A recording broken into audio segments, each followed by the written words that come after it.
School വാനിൽ 7ാം class വിദ്യാർത്ഥിക്ക് നേരെ ലൈംഗികാതിക്രമം നടത്തിയ ഡ്രൈവറെ അറസ്റ്റ് ചെയ്തു. ഇടക്കുന്നം പാറത്തോട് കൊല്ലംപറമ്പിൽ റഹീം 55 വയസ്സായ ആളെയാണ് കാഞ്ഞിരപ്പള്ളി പോലീസ് അറസ്റ്റ് ചെയ്തത്.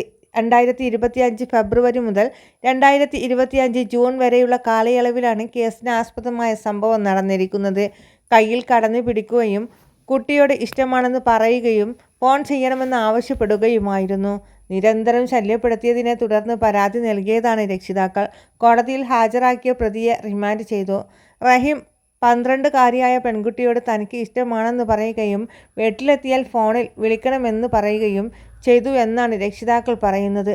സ്കൂൾ വാനിലെ യാത്രക്കാരിയായ 7ാം ക്ലാസ് വിദ്യാർത്ഥിനിയുടെ കയ്യിൽ റഹീം ലൈംഗിക ഉദ്ദേശത്തോടു കൂടി കടന്നു പിടിച്ചു എന്നാണ് രക്ഷിതാക്കളുടെ പരാതി.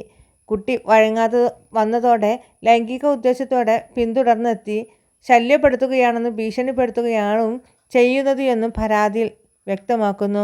2025 ഫെബ്രുവരി മാസം മുതൽ ജൂൺ വരെയുള്ള കാലയളവിലാണ് കുട്ടിക്ക് നേരെ അതിക്രമം റഹീം തുടരുന്നത്.